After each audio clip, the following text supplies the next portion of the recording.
From the Library of Congress in Washington, D.C.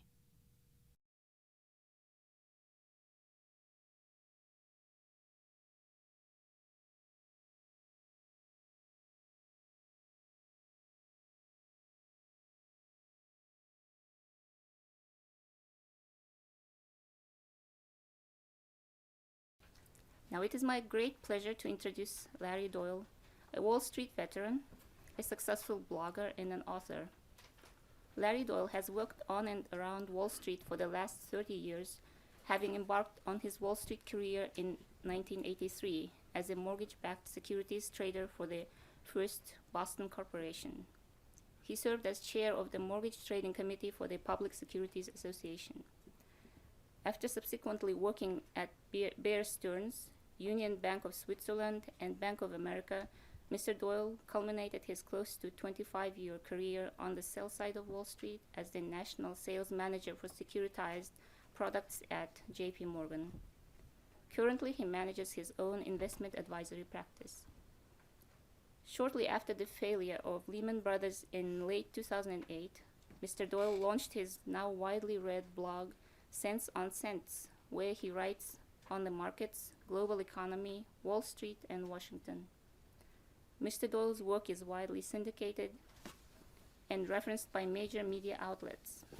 He has received significant distinction for the emphasis his writing puts on issues related to investor education and protection. Mr. Doyle's blogging led to his writing his first book, In Bed with Wall Street, The Conspiracy Crippling Our Global Economy, which was published in January 2014 by Palgrave Macmillan. If you find the subject fascinating, you can purchase a copy of the book In Bed with Wall Street after the program and have it signed by the author. There are also copies of a short bibliography on the history of Wall Street for further research. Without further ado, I present to you Larry Doyle.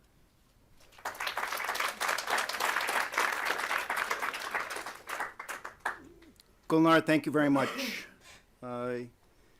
When I first reached out to, and I also want to thank Ellen, who gave us a fabulous tour of the Library of Congress earlier this morning, to say that I'm humbled and honored to be able to speak at our nation's library has got to be the biggest understatement of all time.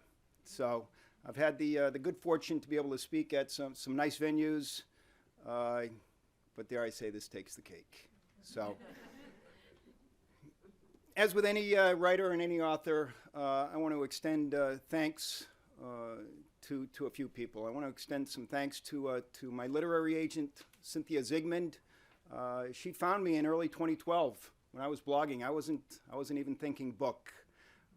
And after she found me, she said, how come you haven't written a book yet? Because I had been writing, I'd been blogging at that point for about 3.5 years. I want to thank my publisher, the folks at Palgrave Macmillan. I'm a first-time author. I've learned a lot about the publishing business, and I'm incredibly indebted to the folks at Palgrave Macmillan. I want to thank my family. Really, I'm incredibly indebted to my kids and my wife. The level of support has just been enormous. So, thank you. 27 years of marital bliss tomorrow. So, we're living through some truly, historic and challenging times.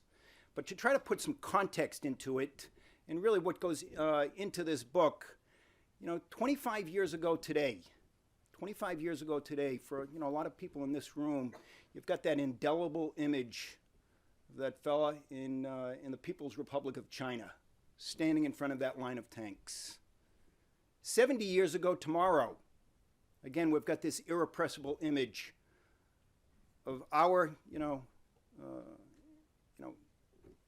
prior generations taking the beach at Normandy.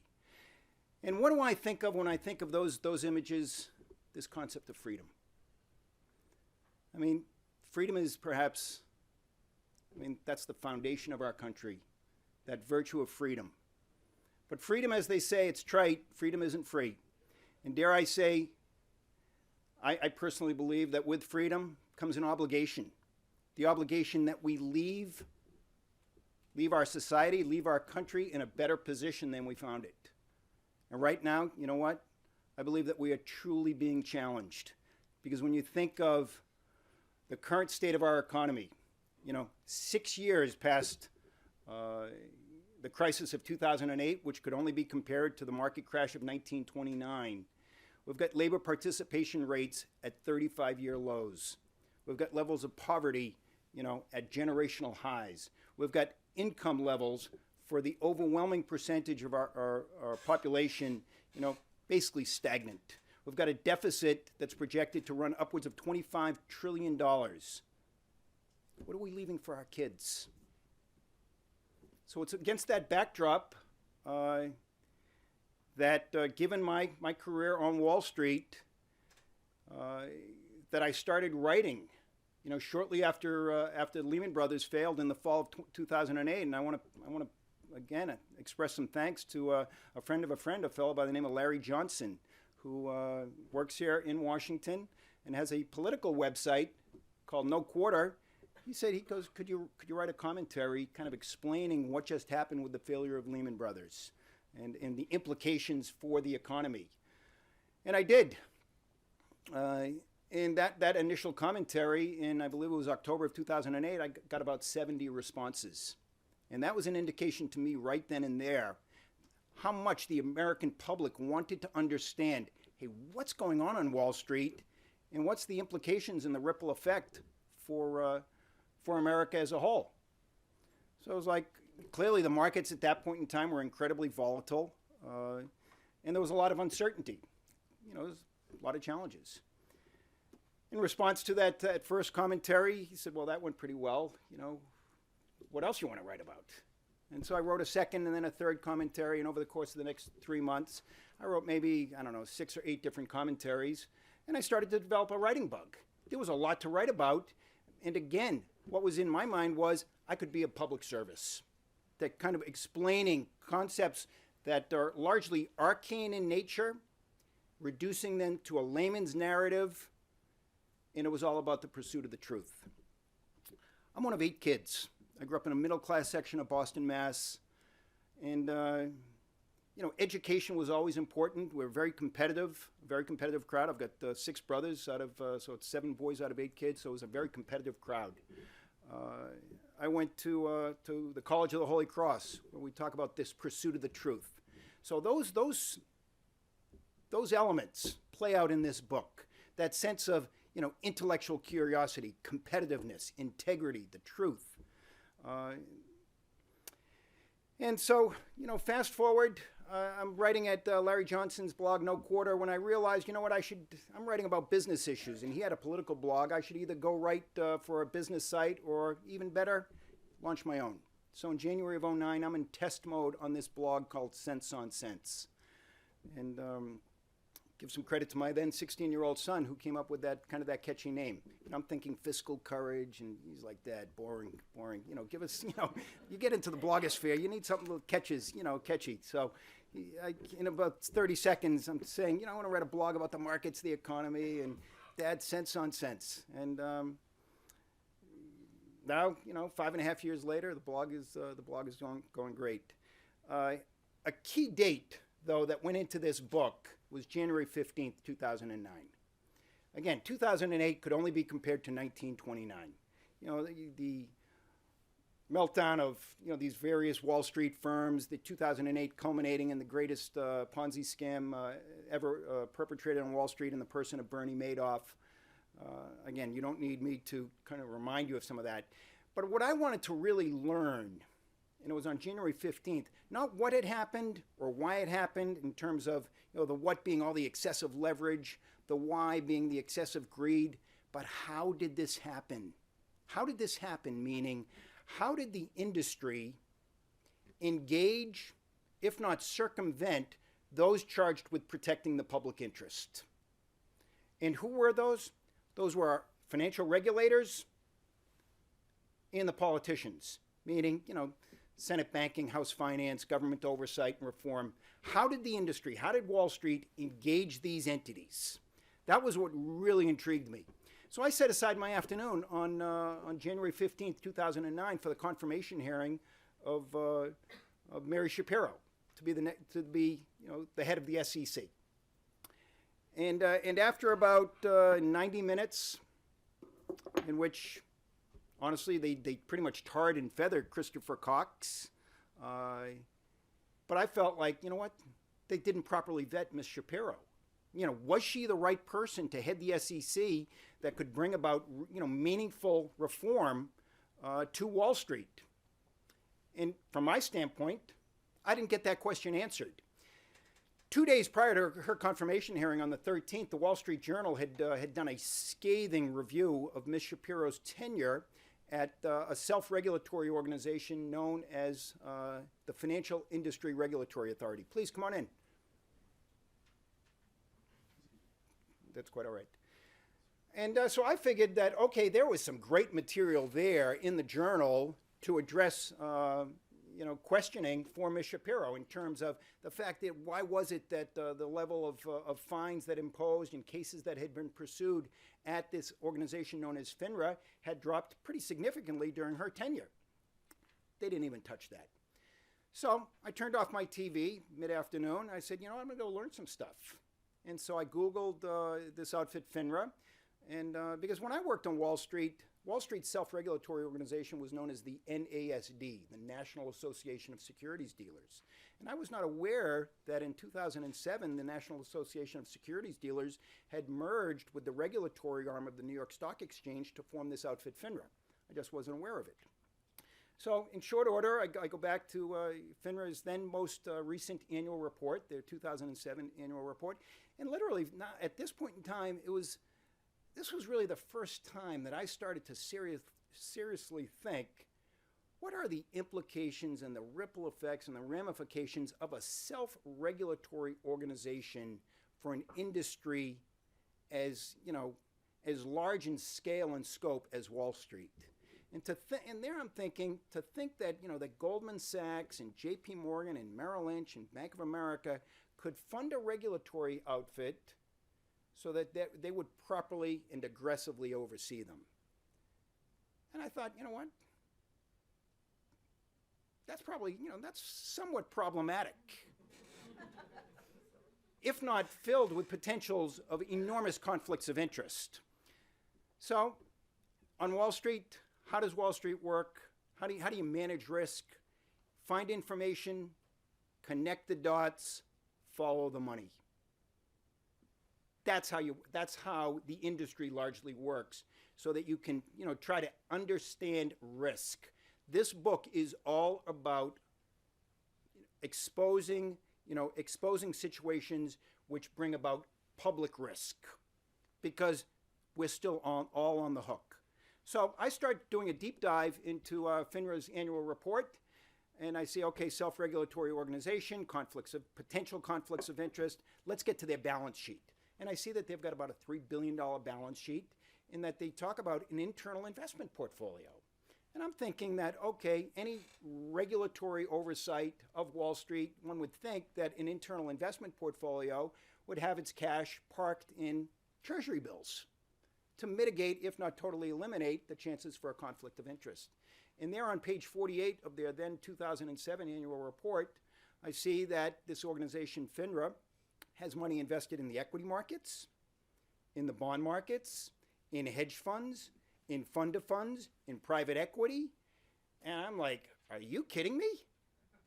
And I read in their defense that they've got internal investment committees to address the chance for any conflict of interest. But, utilizing my trading instincts, I'm like, okay, you know what? When there's no volatility in the market and doesn't get attention, maybe. But what about, here they are, they're on the pulse of the markets. Please come on in. The pulse of the markets, their access to information, I seriously question, how aggressive they would be, because they make their own trading decisions. And as I say in the book, they left 1 cent in their investment portfolio, one clue, the cent of which was phenomenal.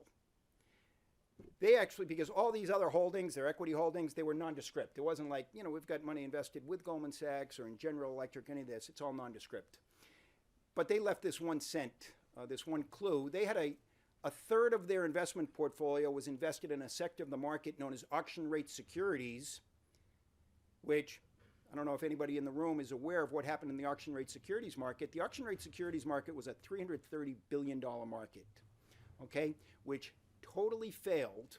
It was promoted as a cash surrogate or a money market equivalent. And that market totally failed and froze on Valentine's Day 2008.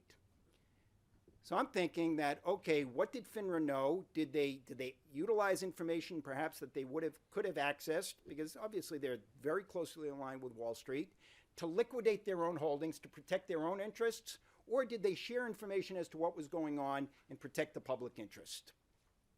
I brought that, and here I am in mid-January 2009, trying to understand, again, how did the industry engage the regulators? So was the public interest being protected?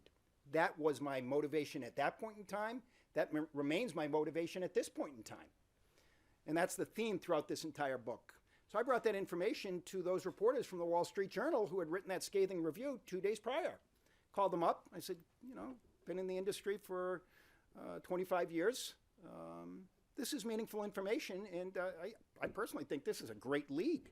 You just had a phenomenal article, exposing Ms. Shapiro, calling her kind of a weak regulator. Here's a great follow-up. We have great back and forth for the next 2 weeks. When they told me in late January, you know what, we don't have the green light to pursue this lead. And I'm like, are you kidding me? So here, I'm thinking that, is the regulator protecting the interests of the industry or protecting the public? And now I'm questioning, well, wait a second. Is, our major financial periodical, again, perhaps protecting the regulator who's protecting the industry, or are they protecting the public interest? And I'm getting the word from these reporters that they don't get the green light to pursue this lead. I'm like, you know what? My adrenaline really started to kick in here at this point. February 4th, another key date in this book. So hold that thought on the auction rate securities. We're going to come back to that in a second. February 4th, 2009, a fellow by the name of Harry Markopoulos. Some may know Harry. Harry was the whistleblower who had brought information to the SEC over a 10-year time period, 29 different red flags as to why Bernie Madoff was operating a Ponzi scam, okay? And the SEC totally failed, okay? Totally failed. Harry Markopoulos gets called to the Hill. Come on down, Harry, tell us what you know. And so he lays out the whole thing, and he defined the SEC as, I think the term he used was Keystone Cops and deserving of an A+ in incompetence. And they asked him, the members of the committee asked Harry, they said, well, Harry, why didn't you bring the information to the folks at FINRA? And I'm watching this, much like I was watching Ms. Shapiro's confirmation hearing. And Harry Markopoulos, who at this point is accepted as tremendous integrity, really put himself at personal risk. He said, no, I would not have brought this information to FINRA. And they said, well, why not, Harry? He said, well, if the SEC is deserving of an A+ in incompetence, the folks at FINRA are in bed with Wall Street and deserving of an A+ in corruption. I'm like, wow. At this point, the SEC is getting tarred and feathered in the newspapers for their failure to perform on the Madoff situation. I mean, they are a daily punching bag. But all my focus is on trying to get even closer to Wall Street, so I'm focused on this organization, FINRA. And when I heard Markopoulos say that, I figured, okay, you know what? This will be reason for meaningful attention on that organization, by the folks on Capitol Hill. Anything but. I continued to dig, and I started writing about this, auction rate securities, and word travels very quickly through the blogosphere. And these auction rate securities investors, became aware that the primary regulator overseeing that sector of the market had holdings, and, people are like, I have been, soliciting that regulator now for a year, trying to gain my, get my cash back, because the cash that was tied up in those auction rate securities, was used to fund businesses, to pay for kids' private educations, public education as well, any number of things, retirements, and people couldn't access their cash. That had a meaningful impact on the economy, a $330 billion market. $330 billion market. I mean, that was close to half the size of the bailout. And I'm blogging. And at this point in, early February, I've got my, my siblings, so I've got about, the 8 of us reading it, and then assorted family members, and I'm like, hey, we need some answers here. And, but then these auction rate securities people catch up on this, and they start like, are you kidding me? This regulator was, involved in this sector of the market. So, I start chasing that down. I give credit to the folks at Bloomberg. I brought that information to folks at Bloomberg in late February of '09. And to their credit, they pursued that story. And they exposed the fact that mere months before this market totally failed, on February of '08, that FINRA did liquidate their holdings. And I maintain that, okay, you know what? In my opinion, that was, I think you could make a compelling case that they engaged in what you define as either insider trading, if not front-running the market, and that they failed to uphold their mandate to protect the public interest while they protected their own interests. And I called them on the carpet on that just a month ago.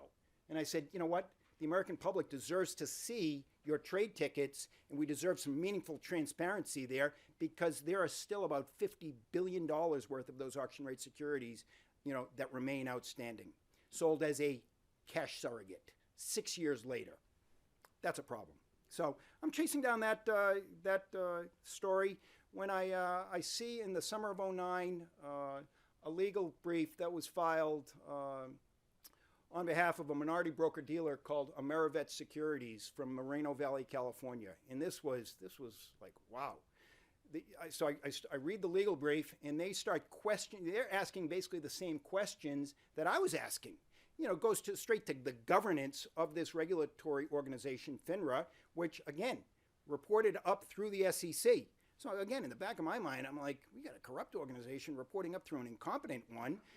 Who the heck is looking out for the American public?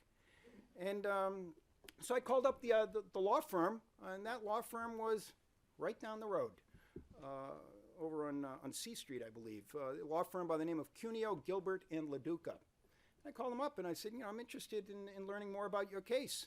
I distinctly recall, as if it were yesterday, the lawyer on the other end says, you the guy that writes that blog? I said, yeah, indeed I am. They said, we read your blog every day. And then he goes, you're looking at the same stuff we're looking at. And to me, again, it was all about how did this regulator, they were questioning their basic governance. How did the regulator oversee the industry, on any number of fronts that allowed practices to occur that ultimately brought our economy and our markets and our economy, if not our nation, to its knees. So I engaged those lawyers, and they shared, again, what lawyer bringing a case doesn't like getting some publicity, right? So I'm writing about this stuff on my blog, but it wasn't being widely covered by the major media, which, again, was just like, that to me was problematic. Because it's all about information. The public at that point in time, and even still today, deserves information. They do. So I'm chasing that case down, and I go into the courts, and I'm listening to the hearing. And what was FINRA's defense? And this is very interesting. Their defense in that case and subsequent cases was absolute immunity. This is a private organization, a private non-governmental organization that reports up through the SEC that is granted for their regulatory oversight the same privilege as every government agency, and that is absolute immunity. And so I'm thinking at that point in time, wait a second, they're not subject to the Freedom of Information Act. They provide very little meaningful transparency, but they have the privilege of absolute immunity?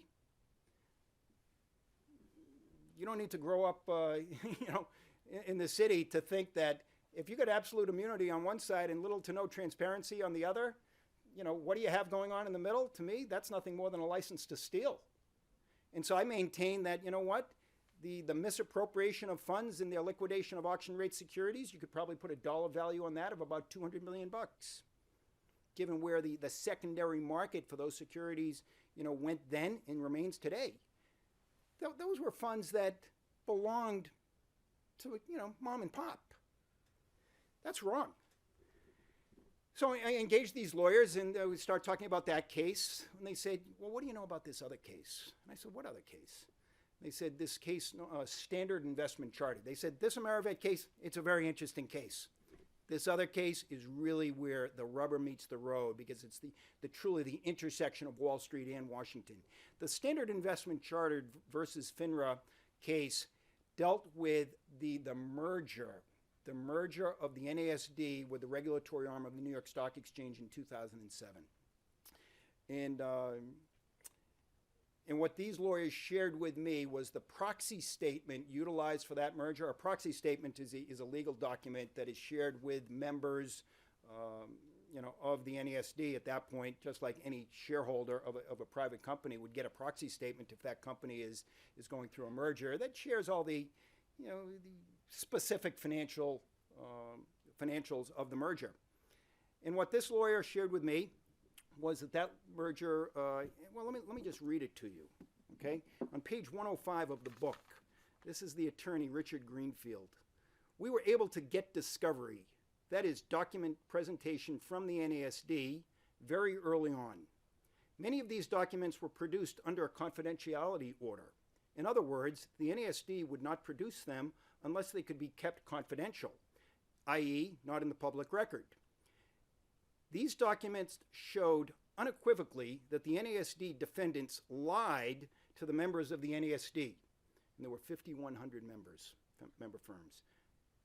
Blatantly, unequivocally, you can't put any coloration on it. You can't say they were negligent. They intentionally lied. The lies are repeated over and over in a proxy statement. They are repeated in roadshows taken all around the country. What were the dollar values of those lies that these lawyers, again, alleged, were shared in that proxy statement? They put a dollar value on those lies of between 180 and $380 million. So here I'm thinking like, okay, $200 million in auction rate securities, another 180 to 380 here. Pretty soon we get to, somewhere between 400 and $600 million. And I'm thinking, you know what? Harry Markopoulos was right. This crowd is in bed with the industry. Because what was the payoff to the Wall Street firms? What was the payoff to the Wall Street firms? You end up with one regulator, lessened premiums, okay, lessened premiums in terms of funding that regulator. And now, I'm thinking that, okay, appears to me that this regulator is pretty much bought and sold. And again, let me just stop here for 1 second. I remain involved in Wall Street. I love Wall Street. I state that right in the book. America needs Wall Street. We need healthy capital markets, but we need fair, effective, free, and balanced markets. And I would maintain that right now we've got anything but. So what is this book all about? It's exposing, regulators and public officials who, to me, kind of run the gamut from either being asleep, incompetent, captured, this term regulatory capture. And it's not just the financial services industry in which you have this regulatory capture, in which the regulators end up protecting the interests of the industry instead of upholding their mandate to protect the public, okay? So it goes from asleep, and again, this is not to malign each and every individual in the regulators. It's not. That would be blatantly unfair. But the system as a whole has developed this way over time, and what's behind that? Huge money and huge power. Okay, huge money and huge power. So we've got these regulators and politicians who run the gamut from being asleep, incompetent, captured, and let's be true. Let's be, blatantly straightforward here. There's very real corruption that has occurred here as well. In fact, what's interesting, in today's Wall Street Journal, the UK Prime Minister, David Cameron, what did he write? This is what he wrote just this morning. Corruption is the arch enemy of democracy and development. The best way to fight corruption is through greater transparency. And that's what this book is all about. It's all about transparency. So, at this point in time, I'm running down these paths, and I look at other situations that FINRA and the SEC are involved in. If you've got a dispute on Wall Street, whether you're an investor or an employee, you're not going to court, you're going through arbitration. That's an industry arbitrator. And I start looking at the statistics for arbitration, and I start questioning those aggressively. But then I also looked at some specific cases, and I highlight one specific case of an individual, because really what I wanted to do with this book was make it a personal book. I wanted this to be an easy read. Take arcane documents, reduce them to a layman's narrative, all documented, plenty of personal stories, so that everyday Americans can say, I identify with these people. So I write about this one fellow who was, he was a banker at Morgan Stanley. And he left there, and he pursued an arbitration case based on a situation, and he lost his arbitration case. You know what? Half the people lose. If that was the extent of it, he wouldn't be in the book. But he wanted to appeal his case, and it was a hard-hitting case. So in order to get an appeal, FINRA is obligated to provide tape recordings, of the hearings. And there were 18 hours worth of testimony in this fellow's case. And so he said, I want to appeal, so I need to get that testimony. And they gave him 10 hours of testimony. So he went back and he says, I get 10 hours, there were 18, and it's not the first 8 hours, the last 8 hours, or any consecutive 8 hours. He says, you're actually missing 8 hours of testimony at 14 specific points in time. And it just so happens that at those points in time is when Morgan Stanley's lawyers were being questioned by my attorney, and we were maintaining that what they were saying was a blatant misrepresentation. So this is like the guts of the case. So, you know what?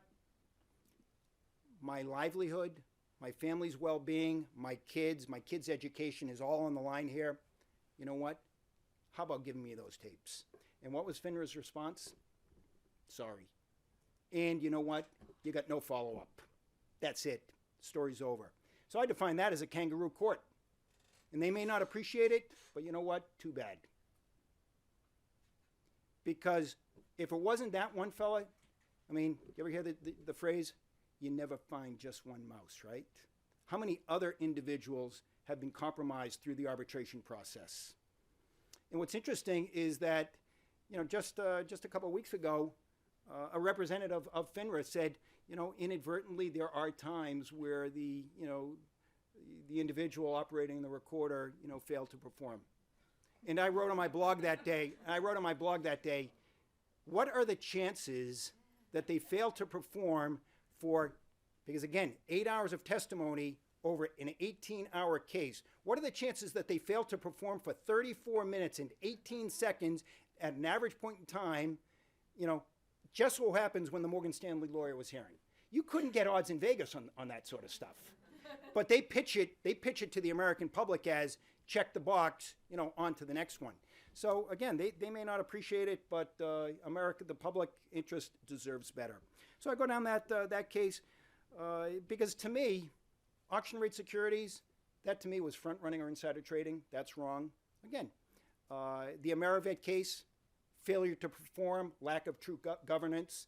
The Standard Investment Charter case, I maintain a misappropriation of funds. Arbitration, kangaroo courts, a lack of due process.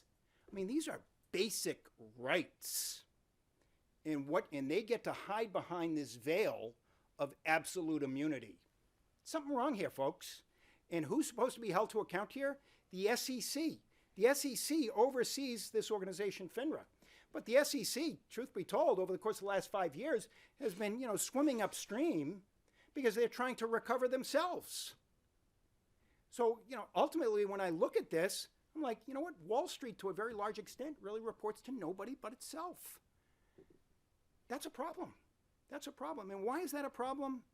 Because what you have here is you've got a significant erosion in trust and confidence in the system. And trust and confidence, those are the cornerstones of not only our economy, but ultimately our nation. And this is where, those who are charged with upholding the public interest need to be held to account.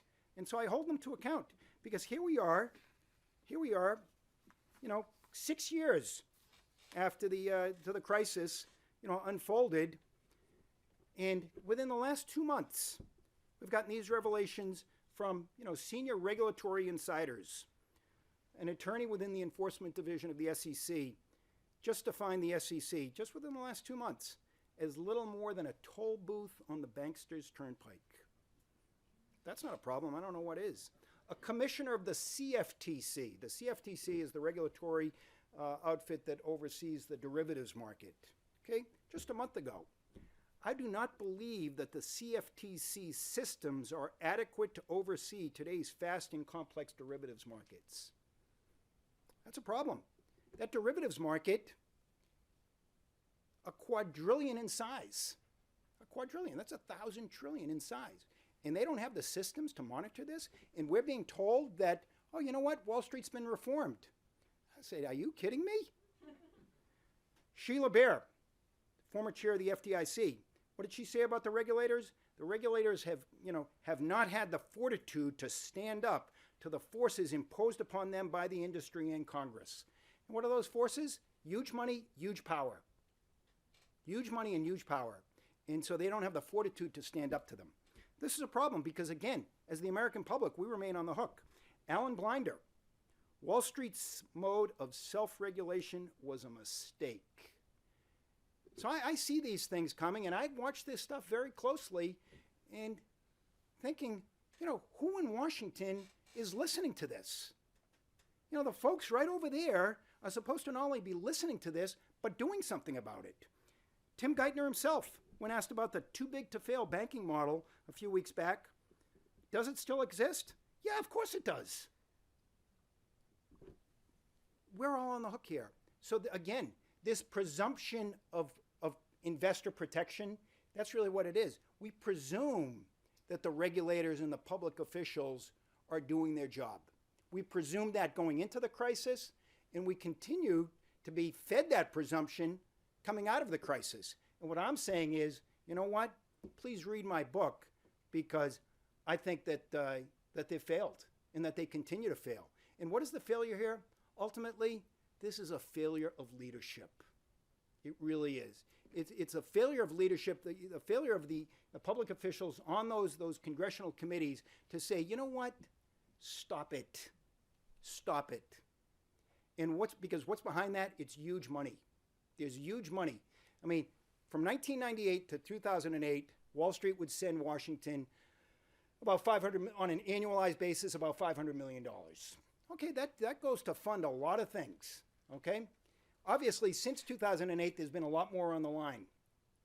The amount of money that has flowed from Wall Street to Washington has pretty much tripled. How is the public interest, how does the public interest get represented? And this is an apolitical book, and this is an apolitical issue. So, again, I honestly, I could talk for hours on this stuff. So, one other case, though, because a lot of people say, how come people in the industry didn't speak up?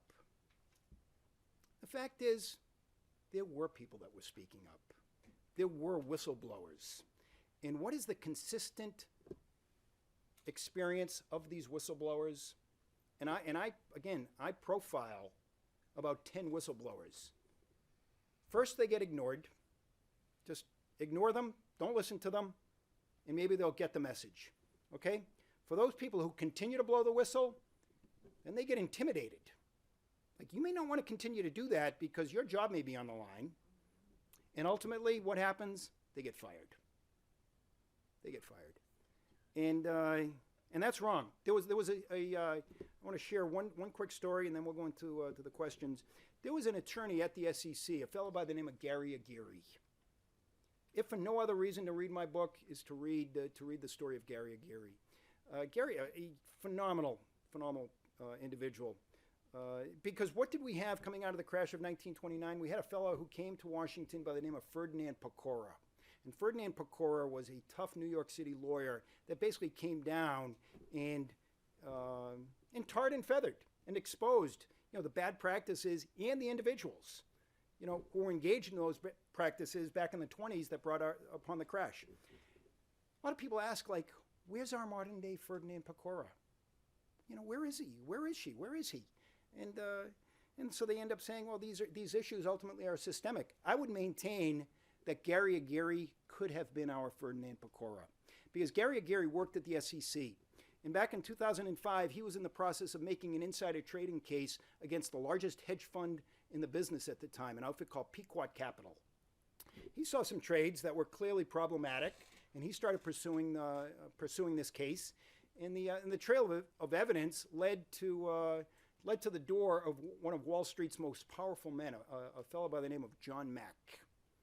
And so he went to issue a subpoena to take Mack's testimony.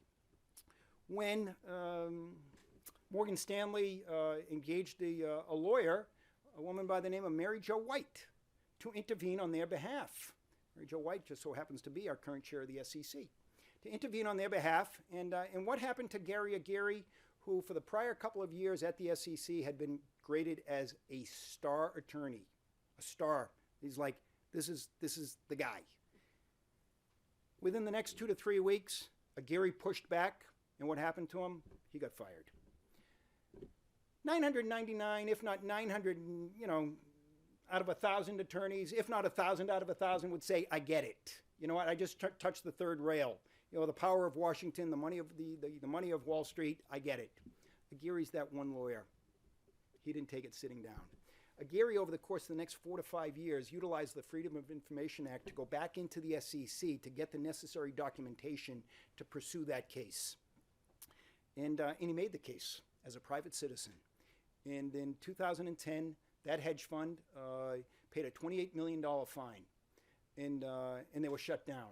But in the process of making that case, Aguirre not only had to clear hurdles coming right out of that building, right over there, but also, hurdles at the SEC, people pushing back on him. And what did Aguirre share with me? On page 144 of the book, he shared the following with me. By the time I was fired, I pretty much figured out what was going on at the SEC.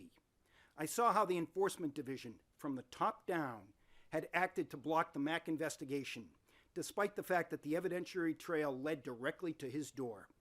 I saw how SEC management would create a fictional rationale for not pursuing the investigation against John Mack, which would be immediately replaced with a new one as the last one imploded. Somewhere between the third and fourth fictionalized account, I understood just how deeply the corruption was embedded in enforcement's management. By the time they fired me, my reaction was, do they really think they'll get away with it? And they didn't. Gary not only made the case, but he brought a wrongful termination suit against the SEC, and he was the first individual to be paid a whistleblower award in that pursuit, to his credit. In my opinion, Gary Aguirre is an American hero. So what does it all mean? It's all about transparency, folks. You know what? It's all about transparency. It's all about transparency is the great disinfectant. And why is that? Because all those economic headwinds that continue to come this way, which promote a central banking policy, which is nothing more than a tax on the savers in this country, and that's really what it is, a 0% Fed funds rate, may be appropriate to try to regenerate some strength in our economy, but it's a tax on savers, okay? So much like this Harvard economist, because what have I seen and what do I detail in this book? I believe a significant degradation of the rule of law, excessive cronyism in a violation of investors' property rights. Those are very real. Those are very real situations. They have a negative impact on our economy because in order to commit capital, the capital needs to be protected. And if capital is not protected, people either don't commit it or it comes at a higher price. And in order to generate organic growth in the economy, that's what we need. We need organic growth in order to bring about a resurrection of the American dream. Our kids deserve better. They do. And so Neil Ferguson, a Harvard economist, when countries improve the rule of law, property rights, and investor protections, and when regulation becomes more transparent and corruption reduced, there are major payoffs. The payoffs is organic growth, increase in trust and confidence. But what happens is, in order to do that, what do we have to have? You know what? The scandalous practices that people just accept as, that's just the way that it is. Well, here I am, I'm stating, we can do better. We shouldn't, manage ourselves as, hey, we're the best regulated markets in the world, as if we're supposed to accept that, you know what, there's going to be a degree of corruption. If that's the best that we can do, you know what, shame on us. And you know what, I got a blog, I got a voice, I've now got a book, and I'm willing to not only state those things, but chapter 12 in the book, because I'm not just going to expose situations. Chapter 12 is perhaps the chapter that has gotten the most attention in this book. And on the back of the page that I handed out, there's a representative sampling of my proposed reforms, things that I believe should occur. And what are those? Specific reforms for the industry all get to transparency and disclosure. FINRA should be subject to the FOIA. They should be subject to an independent outside audit. Because what's the problem here? Michael Lewis just wrote a fabulous book called Flash Boys, okay? What Lewis is talking about in Flash Boys, I define as, that's a symptom. You know, this front running in the equity markets, much like collusion that has occurred in the interest rate markets with LIBOR, in the currency and commodity markets. Folks, let's take a step back. All of these practices are symptoms. It's actually fairly rational. If we've got the cops kind of in our pocket and we're only hit with fines, you know what, that are a little more than a cost of doing business, even if they're egregious, from a management standpoint, you know, what we've got on Wall Street right now is, you know, massive collusion in these markets. And what is that? Those are symptoms. This is the cause. We need our public officials and our regulators to perform. So what we hear, unfortunately, coming out of Washington is, you know, this debate between more regulation versus less regulation. In my opinion, it's not a question of more or less. We need effective regulation with real regulators. So, so I lay out these reforms. Ultimately, the public policy measures, we need campaign finance reform. I mean, because again, the root of all this is the enormous money. So I encourage people to actually sign up with a grassroots organization out of Massachusetts called Represent Us. Represent Us is addressing this corruption, you know, the excessive money. And they're going to look over, you know, the coming years to try to get on city and state ballots and ultimately on the ballot here in Washington so that public officials cannot accept money from firms or industries that they're regulating. And that would obviously change, but that issue polls at north of 80%. The American public, that's exactly what they want. It's exactly what they want. So lastly, and then we'll get to some questions, Wall Street is an oligopoly. We've got a handful of firms, enormous power. We need to reinstitute Glass-Steagall. I firmly believe that the elephant in the room in the form of these too big to fail banks, we're all on the hook. We're all on the hook. And in my opinion, it's not a question of if, but when we have another crisis. And then what do? You know what? My kid deserves better. All our kids deserve better. So, again, I've got a blog, I got a book, and I'm happy to address these issues because this to me, this goes back to the obligation that we all have to try to leave this land a better place than the way we found it. So to that end, I hope you'll read the book, Knowledge is Power. I hope you share it with your friends and colleagues. Honestly, I hope you share it with your public officials as well. And lastly, I would encourage you to join that organization, Represent Us, and just share their work as well. So these are you know, let it not be said that we're not trying to do, you know, what's best for future generations. I end the book with, you know, future generations deserve nothing less. So on that note, I thank you so much.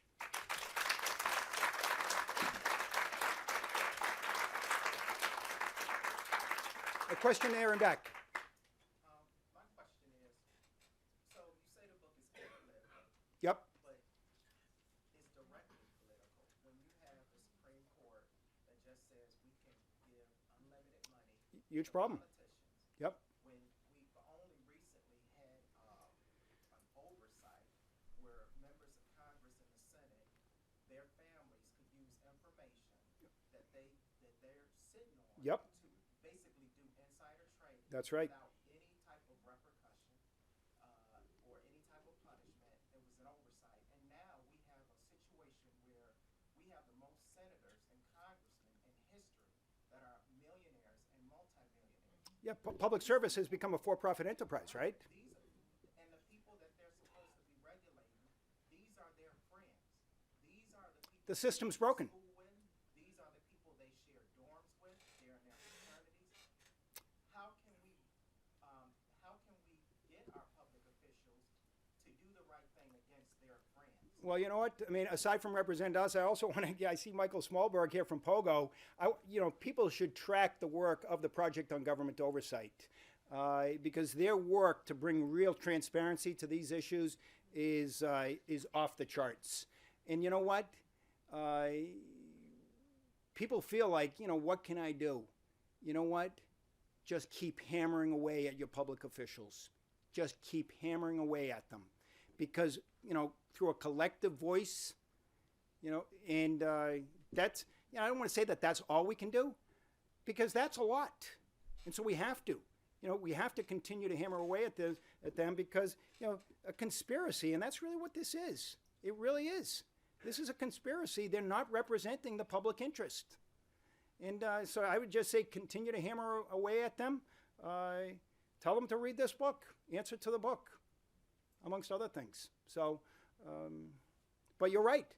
And so when I say it's apolitical from the standpoint of, there are people on both sides of the aisle that are feeding at the Wall Street trough. It's not one part or the other. They're all in it, and they can talk. And there's a lot of talk that goes on, about transparency. But ultimately, they follow the money. So, why don't we go right here? We hear over and over again that corporations are people. Yeah, it's a problem. If I go in a jewelry store and pocket a diamond ring, I'm going to go to jail. How come none of these people, and it's people who are committing these crimes, why don't they go to jail? Again, this is because we end up with public officials, who aren't doing their job. Let's boil it down. And again, Wall Street is a great example. I mean, come on. There was nobody on Wall Street, no individuals who were truly meaningfully held to account. And now, you see the Department of Justice kind of, doing the backstroke because they get the public outcry. And so, okay, we got to go get some guilty pleas. And, maybe you end up potentially with a potential, trade conflict with France because instead of going after perhaps J.P. Morgan or Bank of America, I mean, the fact is, it's all these. It's just these end up becoming basic business practices where, corruption just gets so deeply embedded. And so, yes, I mean, the root of all the problems is money. Public service has become a for-profit enterprise. So, trying to get the incumbents out of this town. So those again, these are huge problems. And can we say, okay, it is what it is, and you end up with kind of a cynicism and people throw their hands up? Unfortunately, that's what we get a lot of. Or we can fight back. But these are crimes of individuals, ultimately. Sure it is. Oh, without a doubt. So why are the stockholders the ones that pay? Why aren't the people that commit That's, the crime? well, again, private personal gain, social costs. That's the business model, right? We'll personally profit. Heads we win, tails they lose. That's a problem, enormous problem. All that stuff was what really motivated me to ultimately write this book. Okay, let's go right here. It seems to me that what you're addressing is sort of symptomatic of what's happening, irrespective of which party is in power. I mean, That's right. Bush as well as Obama, they hand out ambassadorships to people who haven't never heard of the country just on the basis of fundraising, donating money to their party. If you look at who was in charge of FEMA just before Katrina, right? If you look at the head of the FDA under Bush, it was a lobbyist of. Well, you reduce this down. It looks like payoffs and kickbacks, right? Right. If you now look at FCC and the internet neutrality issue, who's the FCC, right? Lobbyist. Yep. So irrespective of party, it seems to be the model, indeed, how Washington works. But sort of asking the question looking forward, if it's just a matter of time then before the next cyclical downturn happens, Yep. Wall Street regulations. How do you anticipate the American public will react in the context? Well, I will say this. The fact that this room is filled and every other venue that I go to is filled, the American public is, in my opinion, really starting to get it. And because what's the, what does Washington end up doing? They look to the Federal Reserve to effectively devalue the currency, and that impacts our future quality of life. That's how they're getting away with it, to try to monetize the debt. Okay, the risk that you run here, and again, I'm not, is the potential you take that to the nth degree, you end up with some degree of civil or social unrest. Okay, and again, I'm not here to try to stimulate that. What I'm here to try to stimulate is gaining information. There's nothing better than an informed voter. Okay, and expressing opinions strongly. The reason why I wrote this book in as forceful a fashion as I did was to get their attention. And but you're right. These are, to me, what you just laid out there ultimately is a failure of leadership. But Occupy Wall Street got people's attention as it spread out all over the country, but it didn't. You didn't see real change. People say, if that wasn't going to create the change, what the heck is? But that's the reality. That's the reality. And in my opinion, along with the bailout, because I think the only thing worse than bailing out would have been not bailing them out. But what they should have done was, okay, you know what, we're bailing out, and then guess what? We're changing management. We're changing management. And guess what? Because it was a systemic. They were all going down. And because of the interconnectedness of the derivatives market, all these firms were tied together. They all were. They were all going down. And you know what? So I do think they did the right thing. But the problem is, once they got that money, Wall Street knew, we got you. We got you. And they've played that card ever since. You're beholden. And this is where that revolving door comes into play. You know what? You want to be on this side of the table. And how do they end up in that position? You know what? Kind of a failure to perform. So this to me is, where are our leaders? The people who are saying, you know what? I am going to actually work for the public interest. And I'll take the heat. We're looking for those people, right? Back there. What's the future of Fannie Mae and Freddie Mac? Socialized housing, right? And in my opinion, that's a problem. I mean, this country wasn't built upon, socialized housing finance.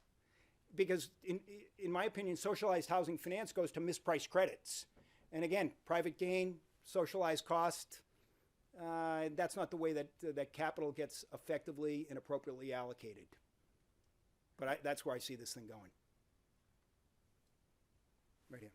Yeah, if you look at the Transparency International survey that they Yep. do every year, the United States still ranks very high in terms of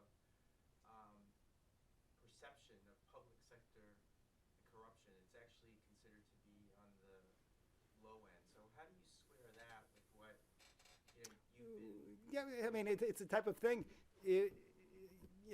Who are we judging ourselves against? It's like, okay, that guy's really corrupt over there. We're just a little bit corrupt. As if to say, oh, well, that's okay then. It's, well, Chicago, Chicago politics. Hey, they're really corrupt over there. So, we're just taking a little bit of money. So, but we're supposed to be able to do better than that. And I think I reference this World Justice Project in the book, and they look at relative countries, relative to our overall income levels. We don't grade that well. We're probably in the lower quartile of some of those countries. So I personally think that we should start to look at the way that the banking system in Canada is run. We should look at some of the programs in Australia and in some of the Baltic countries, and utilize some of these things as a model. And I'm not saying that this is ultimately a pro-markets, pro-capitalism book to expose the corruption and the cronyism. And if we can start down that process, in my opinion, other good things will happen. So, but yeah, I mean, we're supposed to be able to do better than this. I don't know if that is a sufficient answer, but to me, it all goes back to leadership. It really does. And the fact that, you know what, I don't know that we're attracting the best and the brightest to Washington, because a lot of people are like, well, why would I want to work in that? You know, where I'm surrounded by a cesspool. Let's take one last question. Wrap up here. And then we'll go out and sign books right here. Yeah, historically speaking, has it always been like that? Well, you know, certainly to a degree, there's always been. I mean, you can go back and look in time. There's always been, I think, corruption in politics, but you know, 2008, there was only 1 year that could be compared to, and that was 1929. So that was a big one, and we're still living with those effects, and it's global. It's global in nature. So yes, there's always been problems, but I would also say